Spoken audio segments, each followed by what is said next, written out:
The Type 055's focus on anti-ship weapons would likely give it an edge over the American warship in combat.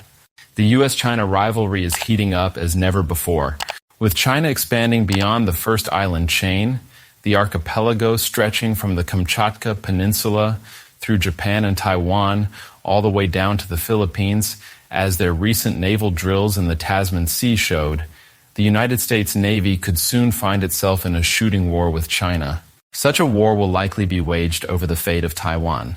If the Americans can create a reliable method for obliterating China's expansive anti-access or area denial, A2AD forces spread throughout the region, then their warships will come face to face with the warships of the People's Liberation Army Navy. Indeed, at first glance, many might simply assume that such a contest would be over in short order. The outcome would be decisively determined in America's favor. But that is an assumption that is far too dangerous for the reality of the current moment that the United States finds itself in.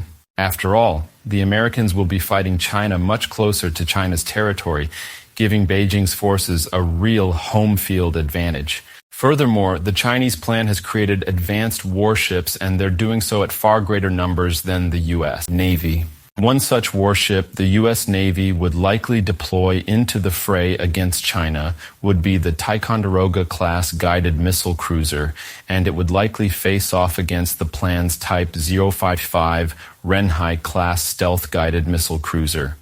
The Ticonderoga-Class cruiser, first commissioned in 1983 to fight the Soviet naval challenge of the Cold War, the Ticonderoga-Class is a cornerstone of the U.S. Navy's surface fleet. It is equipped with the Aegis Combat System, a sophisticated integrated system combining radar, command, and weapons control designed to protect ships from attacking aircraft, missiles, and other offensive threats. Ticonderoga-class cruisers come with the standard configuration of 122 vertical launch system, VLS cells. Its armament is varied. Ticonderoga-class cruisers carry an assortment of SM-2, SM-3, and SM-6 surface-to-air missiles, SAMs, Tomahawk land attack cruise missiles, and ASROC anti-submarine weapons. The ANSPY-1 radar allows for the Ticonderoga-class to track hundreds of targets simultaneously. But there are real concerns that the Ticonderoga-class cruisers are too old.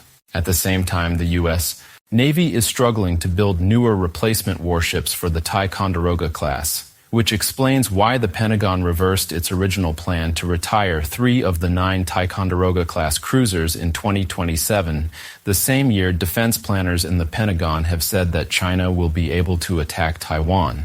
The entire life cycle of the Ticonderoga-class cruisers have been extended to 2029. The Type 055 Renhai-class cruiser. Compare the venerable Ticonderoga-class to China's Type 055 Renhai-class stealth guided missile cruiser. These boats are obviously newer than the aging Ticonderoga-class cruisers. Beyond that, the Chinese cruisers are significantly larger than their Ticonderoga-class rivals. Type 055 cruisers have about 10 fewer cells, 112, than the Ticonderoga-class cruisers have, but most analysts assess that the Type 055's larger, deeper cells may allow for more powerful or varied munitions, potentially including anti-ship ballistic missiles, ASBMs, in the future. China's decisive production superiority. And one critical detail, the Chinese are building Type 055 cruisers at a rate of 2 per year. As of 2024, the Chinese plant possesses 6 relatively new Type 055 cruisers. If those numbers are correct, the Chinese will have 8 cruisers by the end of this year, 10 next, and 12 the next year. Thus, if a conflict erupts in 2027, the Chinese will possess 12 Type 055 cruisers that could easily mass against the American Ticonderoga-class ships on the battlefield and overwhelm their Aegis systems. Officially, the Ticonderoga-class cruisers have superior air defense and ballistic missile defense, BMD capabilities. These systems might better neutralize incoming Type 055 attacks. Yet, the Type 055's focus on anti-ship weapons would likely give it an edge over the American warship in combat. Don't forget, too, that the Chinese Type 055s could operate together on the battlefield and simply overwhelm the fewer Ticonderoga-class cruisers. No naval engagement happens in isolation. factoring in other aspects of the two nations' fleets, as well as the geography that any such engagement would take place, leads to the sobering conclusion that for the first time in a very long time, the U.S. Navy would likely not be the undisputed victor of an engagement with the Chinese plan.